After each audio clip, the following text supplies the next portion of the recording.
जय हिंद। स्वागत है आपका फिर से एक बार फिजिक्स एरिया के इस प्लेटफॉर्म पर। तो आज हम देखेंगे पौधों में परिवहन, पौधों में या पादपों में परिवहन जिसको बोलते हैं ट्रांसपोर्टेशन इन प्लांट। तो ट्रांसपोर्टेशन इन प्लांट मतलब इसमें क्या ज़रूरत है, इसमें इसकी क्या ज़रूरत है। तो जानते हैं इसमें ऊर्जा की आवश्यकता तो कम होती है। अब मान लीजिए पेड़ को चलना थोड़ी ना है, पेड़ को चलना है नहीं चलना है, तो यहाँ से वहाँ जाएगा, हिलता है का पेड़, यहाँ से वहाँ जाता है, यहाँ से वहाँ जाता है, नहीं जाता है। ध्यान लगा के पढ़िए, ध्यान लगा के। तो एक बार दिल लगा के यहाँ पे पढ़ देंगे तो 20 मिनट का वीडियो होता है। 20 मिनट में आप इतना समझ जाएंगे कि आप पेपर में लिख सकते हैं अच्छे से। बस यहाँ पे 20 मिनट के लिए दिल लगाइए। इधर उधर देखने में तो आप बहुत दिल लगाते हैं, इसको देखिए। तो इसमें जो होता है ये पादपों में परिवहन जो होता है मतलब कि एक स्थान से पदार्थों को दूसरे स्थान तक ले जाना होता है।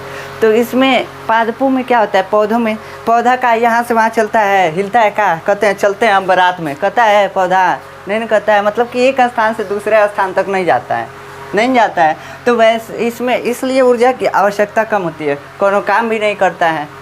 ऐसा कुछ काम करता है कि जिसमें ऊर्जा की आवश्यकता इसको हो।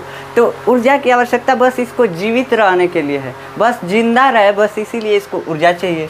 तो इसलिए इसमें पादपों में ऊर्जा की आवश्यकता कम होती है। अब ट्रांसपोर्टेशन होता क्या है हम समझा दिए हैं कि एनिमल में ट्रांसपोर्टेशन क्या होता है, तो पौधों में भी वही ट्रांसपोर्टेशन होता है, मतलब कि परिवहन वही होता है। बस एक पदार्थ को यहाँ से उठाएगा, ढकेलते हुए लेके चला जाएगा जहाँ ले जाना होगा, बस वही हुआ परिवहन। मतलब कि एक पदार्थ को यहाँ से उठाया, पदार्थ मतलब कोई भी वस्तु यार, तो यहाँ से उठाया वहाँ तक ले गया, बस यही जो है परिवहन कहलाता है। ठीक, तो पादपों में ऊर्जा की आवश्यकता कम होती है। ठीक, काहे कम होती है, क्योंकि इसको कोई काम ही नहीं करना है, इसको बस जिंदा रहना है, जिंदा रहने के लिए बस चाहिए इसको ऊर्जा। तो जिंदा रहने के लिए बहुत कम ऊर्जा चाहिए। अब देखिए गैसों का आदान प्रदान जो होता है इसमें सतही क्षेत्र द्वारा होता है। सतही क्षेत्र मतलब कि सतह जो होता है उसका, पेड़ पौधा देखें, मान लीजिए एगो पेड़ का तना है, ठीक, तो इसका सतह चारों तरफ है, चारों तरफ है, सब सतह है। तो इस सतह से हवा खींचेगा, कार्बन डाइऑक्साइड खींचना होगा, इसी से खींच लेगा। कहेगा हमारे पास श्वसन तंत्र की ज़रूरतें नहीं है, इतना बड़ा हमारा सतही क्षेत्र है, कहाँ लिए, तो तुरंत खींच लेगा, जहाँ ज़रूरत होगा वहीं से खींच लेगा। अब पूरा वायुमंडल में क्या है, पूरा वायुमंडल में कार्बन डाइऑक्साइड और ऑक्सीजन ये सब भरा हुआ है, तो सब खींच लेता है। तो मतलब सतही क्षेत्र से खींच लेता है। गैसों का आदान प्रदान यानी कार्बन डाइऑक्साइड को लेता है, ऑक्सीजन को छोड़ता है, किसी भी गैस को लेगा छोड़ेगा, इसी को आदान प्रदान। आदान मतलब आ रहा है, प्रदान मतलब दे रहा है, समझ में आया। तो प्रदान मतलब दे रहा है। अब ये सतही क्षेत्र द्वारा करता है, मतलब कि अपने बॉडी के, देखिए हमारा सतही क्षेत्र क्या है, हमारा कपार है, मुंह है, सब वैसे जो चमड़ा उमड़ा है पूरा हमारा सतही क्षेत्र है। वैसे पेड़ पौधा का सतही क्षेत्र क्या होता है, उसकी तना पत्ती सब इतना बड़ा सतही क्षेत्र है, तो उसी से लेता है सतही क्षेत्र यार, सरफेस एरिया, सरफेस एरिया।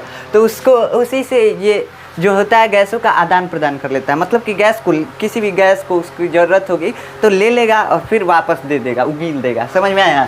तो अब कार्बन डाइऑक्साइड वायु से प्राप्त कर लेता है, वायु से तुरंत ही खींच लेता है, जब ज़रूरत होता है कहता है आ हमारे पास तुम्हारा ज़रूरत है, तुरंत ले लेता है। उसके बाद जल और खनिज और नाइट्रोजन युक्त पदार्थ को ये कैसे लेगा। जल तो जो है, वाटर जो है वो तो धरती में है, का वायुमंडल में आप पानी घुमा रहे हैं, का पानी नहीं घुमा रहे हैं, तो इसलिए इसको जल लेना है और ले जाना है पलई तक। पलई समझते हैं ना, मतलब कि एकदम शीर्ष तक, एकदम शीर्ष तक। तो उसको उतना ऊंचा ले जाना है, पूरा पलई तक। अब बताइए उतना ऊंचा जल को चढ़ाने में, वाटर को चढ़ाने में हमको छतवे पे चढ़ाना है तो आधा केवी का मोटर लगाते हैं। अब उसमें उतना ऊपर चढ़ाना है, कितना ऊपर रहता है, लगभग करीब बहुत कम रहता है पेड़ पौधा का ऊंचाई, तब भी 12-15 फीट होता ही है। और लंबे पौधे कितने होते हैं, कई तो 30-30 फीट के हो जाते हैं सब। कई एक तो पौधा होता है जो कुछ 180 फीट का होता है, मतलब बहुत ज़्यादा फीट के होते हैं, 300 कुछ फीट के भी पौधे होते हैं। तो इसमें इतना ऊपरा कौन ले जाएगा जल, कौन ले जाएगा पानी, कौन ले जाएगा। तो इसको ले जाने के लिए कुछ चाहिए ना। इसमें जो है, इसमें इसको ले जाने के लिए कौन मोटर तो पाया नहीं जाएगा। पौधा में आप मोटर देखे हैं, कौन पेड़ में मोटर देखे हैं लगा हुआ, नहीं ना। तो अब देखिए इसमें जो होता है जाइलम, एक उत्तक होता है इसमें, जो नलिका बनाता है, नलिका मतलब समझते हैं पाइप यार, नलिका का मतलब जहाँ नलिका आएगा पाइप मार दीजिएगा, मतलब कि पाइप बनाता है। जाइलम उत्तक जो होता है, उत्तक क्या होता है, कोशिकाओं का समूह होता है, कई वो कोशिका मिल के उत्तक बना लेते हैं, इसी को बोलते हैं क्या, इसी को बोलते हैं उत्तक। मतलब कई वो कोशिका मिल के बना लेगा ये समूह तो उत्तक हो जाएगा। अब जाइलम जो है एक उत्तक है, ये क्या करता है, बस जल को एक रास्ता देता है, रास्ता, बस एक रास्ता। लेकिन ये जानते क्या होता है, पेड़ पौधा के तना के एकदम बीच में, तना मतलब क्या होता है, डाली, उसके एकदम बीच में, डाली या तना जो इतना मोटा निचवा होता है पेड़, तो उसके एकदम बीचों बीच पाया जाता है, एकदम बीचों बीच पाया जाता है। तो देखिए पौधा कैसे रहता है, ऐसे होता है ना, ये तना है इसका, ये जड़ गया है, ठीक, ये जड़ गया है, ठीक, जड़ गया है ना। अब यहाँ से कुछ निकलेगा, कुछ यहाँ से निकलेगा, कुछ यहाँ से निकलेगा। तो यहाँ पे देखिए ये जो होता है, यहाँ से कुछ रोम टाइप में निकले होते हैं। देखे हैं कभी कभी बचपन में क्या करते थे, गुठली, आम का गुठली से पिपीड़ी बनाते थे हम लोग, तो क्या करते थे, उखाड़ते थे उसको, तो चराक से बोलता था, चराक से का मतलब चट चट की आवाज़, समझ रहे हैं ना, तो बोलता था, तो उसमें पतला पतला शोर होता था, जिसको देहात में या भोजपुरी में मतलब बोलचाल की भाषा में लोग शोर बोलते हैं। तो वही छोटा छोटा होता था, छोटा छोटा वही टूट जाता था, तो वही ऐसे ही जड़ों पे पाया जाता है, छोटा छोटा, यही पानी को खींचता है पानी को यही। लेकिन अब देखिए ना, जाइलमो जो है बीच में है, जाइलम जो है बीच में है एकदम, तो इसको पहुंचाएगा कैसे, तो इसको अभी हम देखेंगे कैसे पहुंचाएगा। बस ये समझिए कि खींच देता है, इसको दे देता है, तुरंत पहुंचा देता है ऊपर। अब ये कैसे पहुंचाते हैं, देखिए जाइलम एक संवहनी उत्तक है, यह पतली केशिकाओं के समान संरचना पर, केशिका जहाँ आएगा वहाँ नली मार दीजिएगा, जहाँ केशिका आएगा एकदम पतली पतली नली मार दीजिएगा, पतली पतली नली, केशिकाओं के समान संरचना पाई जाती है, जिससे संवहन होता है। संवहन मतलब जानते हैं क्या होता है, संवहन मतलब वही परिवहन ही होता है, मतलब एगो को यहाँ से ले जाएगा, एगो को यहाँ से लाएगा, कुछ करेगा, मतलब कि यहाँ से वहाँ किसी चीज़ को ले जाएगा, बस इतना ही है।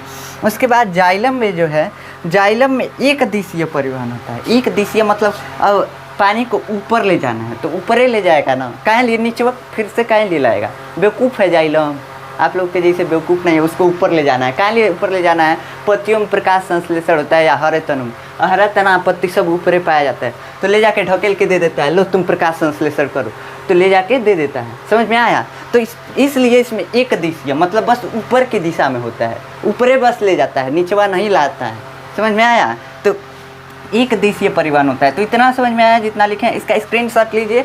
ऐसे आप अपने नोट्स भी बना सकते हैं, इससे नोट्स भी बना सकते हैं, थोड़ा सा बस इसको वर्णन करके, वर्णन मतलब विस्तार करके ऐसे भी बना लेंगे तो आप समझ जाएंगे तो हो जाएगा, ठीक है। तो अब आगे बढ़ते हैं।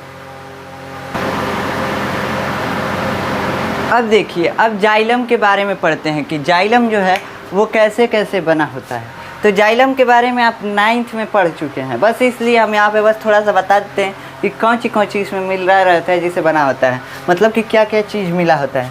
तो ये वाहिका और वाहिनिका जाइलम पैरेन्काइमा और जाइलम फाइबर से मिलकर बना होता है। ये सब क्या है, ये मतलब कोशिकाओं के एक प्रकार हैं, कोशिकाओं के प्रकार हैं। तो ये जो वाहिनिका होती है, जो इम्पोर्टेंट है वही बता रहे हैं। जो वाहिनिका होती है वो जो होती है मृत कोशिका से बनी होती है, मतलब मरी हुई कोशिका जिसका जीव द्रव्य ही नहीं होगा। और जीव द्रव्य क्या होता है, जीव द्रव्य को इंग्लिश में प्रोटोप्लाज्म कहते हैं। क्या होता है, उसमें कोशिका के सारे अंग आ जाएंगे, न्यूक्लियस आ जाएगा, और क्या आएगा, जो कोशिका में होता है कोशिका द्रव्य, वो मतलब वो ख़त्म है। जो कोशिका द्रव्य है और कोशिकांग है और न्यूक्लियस है, ये सब नहीं पाए जाते हैं इसमें। इसके बाद यह पतली नलिकाओं का निर्माण करता है। यही जो मृत कोशिका है वाहिनिका, ये जो है क्या करता है, नलिका बनाता है, मतलब नली बनाता है, जिसके द्वारा पनिया जाता है, खनिज जाता है, तो कभी खनिज जाता है, कभी पानी जाता है, मतलब सब कुछ जाता है, नाइट्रोजन वाला पदार्थ जाता है, सब जाता है। जाइलम पैरेन्काइमा एक होता है। उसके बाद जाइलम फाइबर, ये क्या करता है, देखता है कि पेड़ पौधा तो बहुत कठोर है, इसकी रक्षा करना पड़ेगा। मान लीजिए नलिका पिचक जाएगा, जब पेड़ पौधा अपना ग्रोथ करने लगेगा तो पिचक जाएगा, तो इसलिए ये जो होता है ये क्या करता है, उसको आघात से, यांत्रिक आघात से बचाता है। मान लीजिए मार दिए तो पिचक जाएगा कुछ चीज़ से, जैसे ये पेड़ का तना इस पर मार दिए खूब तेज तो ये पिचक जाएगा, तो ये पहुँचेगा ही नहीं। तो इसलिए ये जाइलम फाइबर जो होता है ये यांत्रिक आघातों से इसकी रक्षा करता है। बस समझिए कि जाइलम जो होता है जल का संवहन करता है, अगर ये नहीं समझ में आ रहा है बस इतना समझ लीजिए कि इनसे मिलकर जाइलम जो है बना होता है। ठीक, अब आगे हम देखते हैं। अब आगे क्या देखना है, अब देखना है कि जो जाइलम होता है इसमें जल कैसे फ्लो होता है। अब देखिए जो जाइलम है आखिर इसमें मोटर ही लगा ही नहीं, मोटर जो है लगा ही नहीं, तो इसमें जल जो है ऊपर कैसे जा रहा है, कैसे चढ़ रहा है जल, तो यही देख रहे हैं। तो इसमें देखिए क्या होता है, वाष्पोत्सर्जन एक क्रिया होती है, सुने हैं वाष्पोत्सर्जन। वाष्पोत्सर्जन मतलब क्या होता है, वाष्पोत्सर्जन होता है। वाष्पोत्सर्जन मतलब कि वाष्प का उत्सर्जन, वाष्प को फेंकना। वाष्प क्या होता है, जल का वाष्प, जल का धुआं जो बनता है उसी को वाष्प कहते हैं। जल जो गैस में परिवर्तित होता है उसी को वाष्प कहते हैं। तो जल को फेंकना किसके रूप में, गैस के रूप में वाष्पोत्सर्जन कहलाता है। जल को वाष्प के रूप में उगलना भी बोल सकते हैं, उगलना क्या होता है, वाष्पोत्सर्जन होता है। तो इस वाष्पोत्सर्जन कहाँ होता है, हम बताए थे वाष्पोत्सर्जन से जो जल हानि की क्रिया होती है पौधों में, बताए थे ना कि पत्तियों में रंध्र पाया जाता है, छोटा छोटा रंध्र पाया जाता है, और रंध्रों से सूर्य के प्रकाश से जो रोशनी पड़ती है उसकी वजह से गर्मी पैदा होता है, और गर्मी पैदा होता है बस ये जल वाष्प के रूप में उड़ने लगता है, निकलने लगता है। ठीक, तो इसी को वाष्पोत्सर्जन बोलते हैं, वाष्पोत्सर्जन बोलते हैं। मतलब कि जल को वाष्प के रूप में बदलकर पत्तियों से या पौधों के अन्य भागों से उड़ाना, पौधों के अन्य भागों से, जैसे कि हरा तना उससे भी उड़ जाएगा, अब पत्तियों से भी उड़ जाएगा, तो उड़ाना जल को क्या होता है, वाष्पोत्सर्जन होता है। ठीक, इसमें जाइलम में चूषक बल का निर्माण होता है इससे, वाष्पोत्सर्जन से। अब देखिए ना, जाइलम गया था कहाँ तक, पत्ती तक गया था ना, गया था लेके जल को, कहा था लो तुम जल लो, हम तुम्हारे लिए लाए हैं। लाया बस जानते हैं क्या किया, पत्ती है जो वो 98% उड़ा देता है, कहता है हमको 98% का कोनो काम नहीं, कहीं इतना अधिक लाया, तुरंत उड़ा देता है। मतलब जान से नहीं उड़ाता है, वाष्पोत्सर्जन के कारण उड़ जाता है, वाष्पोत्सर्जन के कारण। वाष्पोत्सर्जन लिख लीजिएगा, वाष्पोत्सर्जन गलत है थोड़ा, यहाँ पे इतना गलत होता रहता है यार। वाष्पोत्सर्जन, वाष्पोत्सर्जन ऐसे इसको भी बना लीजिएगा, इसको भी वैसे ही बना लीजिएगा। ठीक, तो वाष्पोत्सर्जन में 98% जल हानि हो जाती है। मतलब कि अगर 100 लीटर जाइलमो लेके जाता है जल ना, तो उड़ा देता है 98 लीटर, और 2 लीटर बस रख ले रहता है। काहे लिए रख ले रहता है, प्रकाश संश्लेषण, सुने हैं ना, प्रकाश संश्लेषण क्या होता है, पौधों के भोजन बनाने की क्रिया होती है, पौधों की भी एनर्जी की ज़रूरत होती है कुछ कुछ, तो उसके लिए वो भोजन बनाते हैं सब। तो भोजन कार्बन डाइऑक्साइड लेते हैं और जल लेते हैं, जल लेते हैं ना, और इसी से प्रकाश की उपस्थिति में भोजन बनाते हैं अपना, समझ में आया। तो जब भोजन बनाते हैं तो जल जब ले गया था जाइलम, उसमें से 98% तो उड़ाइए दिया, और 2 लीटर रख ले है बस। कहें ये रख ले है कि जो प्रकाश संश्लेषण है उसी में, प्रकाश संश्लेषण में इसको यूज करेगा। तो ये जो मृदा से इससे जल के अवशोषण का कारण यही है। देखिए ना, अब जल को उड़ा दिया बस, यहाँ पे निगेटिव प्रेशर पैदा होगा। निगेटिव प्रेशर का मतलब नहीं समझते हैं, नारियल का पानी पीते हैं तो उसमें एगो पाइप लगाते हैं, उसको इंग्लिश वाला सब स्ट्रॉ बोलता है, स्ट्रॉ, तो समझते हैं, उसको लगाते हैं, उसके बाद चूसते हैं, चूसना मतलब खींचते हैं बस पानी ऊपर आने लगता है। तो मतलब कि यहाँ से आप पानी ख़त्म कर रहे हैं तो पनिया ऊपर आ रहा है ना, जैसे ख़त्म कर रहे हैं ऊपर आ रहा है। तो इसी विधिया पे काम करता है ये।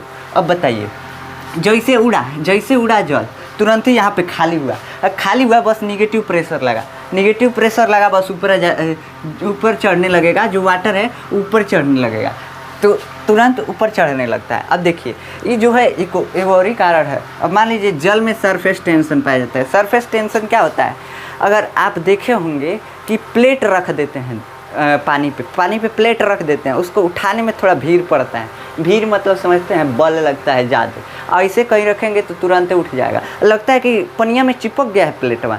चाहे हाथ रखते हैं तो वो लगता है तन चिपका है, मतलब थोड़ा ज़्यादा नहीं। तो वो जो होता है चिपकने की वो प्रवृत्ति होती है जो जल में, उसी को बोलते हैं सरफेस टेंशन, पृष्ठ तनाव। ठीक, तो उसके कारण भी होता है। मान लीजिए ना, देखिए ऐसे जल जा रहा है, ठीक, यहाँ से खींचने लगा कोई, अब यहाँ का टुकड़ा जो है जल का, ठीक, टुकड़ा में तो जल होता नहीं है, मान लीजिए अब यहाँ से कोई खींचने लगा बस इसको लेके जाएगा, अपने साथ चिपकाइए के ले जाएगा, अपने साथ जो है चिपकाइए के जल को ले जाएगा। ये नहीं कि यहाँ से कट जाए ऊपर चल जाए, ऐसा नहीं है, तुरंत इसको चिपका के ले जाएगा, मतलब कि जल एक ही में चिपक के जाएगा। तो इसका कारण सरफेस टेंशन भी होता है, तो सरफेस टेंशन के कारण भी होता है। तो ये देखिए चूषक बल, इससे जल पेड़ पौधों के सभी भागों तक पहुंच जाता है। चूषक बल समझ रहे हैं, जैसे चूसते हैं नारियल का पानी, खींचते हैं ना, तो खींचना ही चूषक बल कहलाता है। तो जैसे यहाँ पे खाली करते हैं, वहाँ नीचवा से आता रहता है, इसी को कहते हैं चूषक बल। समझ में आया? आता रहता है नीचवा से, ठीक। अब देखिए चूषक बल से पेड़ के सभी भागों में पहुँच जाता है जल, मतलब कि ऊपर जैसे निगेटिव प्रेशर लगता है, कहता है खींच रहा है हमको, तो तुरंत ऊपर चढ़ जाता है, ऐसे ही चढ़ता रहता है, तो नीचे से चढ़ता रहता है जल। तो ऐसे ही जल पहुंचता है पौधों में। अब समझ में आ गया कि कैसे जल जो है जाइलम में जाइलम के द्वारा जाता है। जाइलम यार क्या है? मान लीजिए पेड़ है, ठीक, पेड़ है ना, तो इसमें बीच में एगो उत्तक होते हैं जो नली के समान होता है। इतना मोटा नली नहीं होता है, बहुत पतला पतला पतला पतला बहुत ज़्यादा नली होती है, बहुत पतला पतला बहुत ज़्यादा नली। समझ में आया? तो बीचों में होता है, इसी के द्वारा जल जाता है, इसी नलिया में से। वही नलिया जो जाता है तो वो पत्तों तक जाता है, तो इसी नलिया में जब निगेटिव प्रेशर होता है ना तो खींच लेता है। समझ में आ गया? आया समझ में कि नहीं आया? आया ना? तो ये क्या होता है, जाइलम एगो स्ट्रॉ मान लीजिए, स्ट्रॉ मतलब पाइपवा, जिसको हम लोग पाइप बोलते हैं, इंग्लिश वाला सब बोलता है स्ट्रॉ। तो जो पाइप होता है उस वही खींचता है तो चला जाता है जल ऊपर। समझ में आ गया? अब याद रखिएगा वाष्पोत्सर्जन में जल की हानि जो होती है 98% होती है। मृदा से जल के अवशोषण का कारण भी यही होता है। अब चलिए देखते हैं कि आखिर, अब देखिए यहाँ तो देख लीजिए कि ऊपरा ले गया है, जाइलम जो है पानी को ऊपर लेके चला गया है। अब नीचवा से यहाँ पे रोम समान संरचना पाया जा रहा था, यहाँ पे जाइलमो था, मतलब जाइलम यहाँ पे था, और हई जो है रोम ये कैसे खींच रहा था पानी को, मिट्टी में से कैसे खींच रहा था, और उसके बाद खींच भी ले रहा था, मान लेते हैं खींच ले रहा था, तो उसके बाद इतना दूरी कैसे दे रहा था इसको। तो इसको समझते हैं कि ये कैसे हो रहा था। तो चलिए इसको समझते हैं। अब देखिए, अब हम देखते हैं कि मूल रोम में जो जल है वो कैसे जाता है। तो ये बताइए ना, मूल रोम होता क्या है आखिर? जानते हैं? नहीं जानते हैं? तो देखिए मूल रोम क्या होता है, अभी बताए हैं क्या होता है मूल रोम। पेड़ पौधे जो होते हैं उसमें जड़ें होती हैं। जड़ मतलब क्या होता है? जड़ जिसको बोलते हैं, जिसको देहात में लोग जड़ ही बोलते हैं, ठीक। यहाँ पे देखिए ये जड़ होता है, इसमें से कुछ बाल जैसे संरचना निकला होता है, बाल टाइप में, इतना पतला पतला होता है। बाल इतना पतला भी नहीं होता है, लेकिन पतला पतला होता है, बहुत पतला पतला, उससे बाल से थोड़ा हल्का मोटा होता है। तो वही जो जरिया है ना, बाल जैसे जड़ जो होता है, उसी को हम बोलते हैं क्या? मूल रोम। जहाँ रोम आएगा, रोम का मतलब होता है बाल, ठीक। तो बाल सदृश संरचना या उंगली सदृश भी बोल सकते हैं, उंगली जैसे है ना, उंगली के समान संरचना होती है, ठीक। तो ये मूल रोम यही होता है। अब ये मूल रोम जो होता है, मूल रोम जो होता है यही जल को अवशोषित करता है। अवशोषित मतलब चूसता है, कहाँ से? मृदा से। मृदा मतलब माटी से यार, मिट्टी से खींचता है। तो मिट्टी से चूसता है जल को कौन? मूल रोम। चूस के और दे देता है जाइलम को, तो जाइलम लेके चला जाता है, कहता है लो हम जल लाए हैं, लो हमारा जल, तो तुरंत पत्ती ले लेता है, ठीक। तो ये देखिए जो मूल रोम होता है यही जल को खींचता है या चूसता है। तो देखिए ये क्या होता है, ये कैसे चूस लेता है, इसमें कोई एनर्जी तो आता नहीं है। कोई एनर्जी आ रहा है? कोई एनर्जी हम दे रहे हैं? नहीं दे रहे हैं। तो इसमें जानते हैं जल कैसे चूसा जाता है या खींचा जाता है? देखिए इसकी जो कोशिकाएँ होती हैं, आखिर ये जिंदा तो है ना, मूल रोम जो है जिंदा है, जिंदा है, वो कोशिका से बना हुआ है। पेड़ पौधे जीवित होते हैं, पढ़े हैं, जीवित होते हैं, तो ये इसका जड़िया जो होगा ये तो जीवित होगा। तो इसमें जो जड़ होता है उसमें जो कोशिकाएं होती हैं, ठीक, उसकी जो कोशिकाएं होती हैं उसमें जल को मिलाने की क्षमता ज़्यादा होती है। इसको बोलते हैं सांद्रता। सांद्रता मतलब अधिक होती है। जल को अपने अंदर लेने की क्षमता, अपने अंदर जल को घोलने की क्षमता जब अधिक हो जाएगी तो उसी को बोलते हैं सांद्रता। समझ में आया? मतलब कि जब पानी को अपने अंदर घोल लेंगे अच्छे से तब सांद्रता कहलाएगा कि अधिक है। और जब जिसमें जल अब ज़्यादा नहीं घुल सकता है, जिसमें ज़्यादा जल नहीं डाला जा सकता है, उसको बोलेंगे कम सांद्रता। कम सांद्रता। अब मान लीजिए कि ये मिट्टी है, इसकी सांद्रता कम होती है और इसकी सांद्रता ज़्यादा होती है। सांद्रता नहीं समझ में आ रहा है, हम जानते हैं। तो देखिए सांद्रता क्या होता है, देखिए एक वो गिलास ले लीजिए, गिलास जिसको बोलते हैं, ठीक। उसमें क्या कीजिए, उसमें चीनी डालिए, कितना, आधा गिलास डाल लीजिए, उसमें हल्का सा पानी डालिए, हल्का सा। अब इसको घोल दीजिए, घोल के एकदम चाशनी बना दीजिए, चाशनी बन जाएगा। तो बहुत मोटा चाशनी बनाइए, इतना मोटा कि अब उसमें मतलब कि इतना मोटा बनाइए कि बहुत ज़्यादा पानी आने पे भी वो मीठा रहे। और उसके बाद एक और ही गिलास लीजिए, ठीक, एक और ही गिलास लीजिए और उसमें क्या कीजिए, चीनी डालिए, चीनी उसमें थोड़ा सा डालिए, इतना ही सा डालिए। और पानी डालिए कितना, पूरा फुल गिलास, तुरंत फुल गिलास उसमें पानी डाल दीजिए, ठीक, डाल दिए। अब क्या करेंगे, जो ये पानी है, पानी जो है ये क्या करेगा, ये पानी जो है ये ज़्यादा इसमें सांद्रता है, मतलब कि अब इसमें जल को नहीं डाला जा सकता, नहीं तो डाला जाएगा तो क्या होगा, पंचुछुर हो जाएगा। पंचुछुर का मतलब समझते हैं, बस पानी हो जाएगा, चीनी रसवे नहीं बनेगा। तो ये जो होता है ये क्या होगा, इसमें ज़्यादा जल की मात्रा है, इसमें कम जल की मात्रा है। अब मान लीजिए कि ऐसा एगो पाइप लगा दें, ठीक, एगो इन दोनों को ऐसा पाइप से जोड़ दें कि है जो है मोटा वाला चाशनी जो है इधर न जाए, और लेकिन ये जो है इधर आ सके, पानी जो है इधर आ सके, ठीक।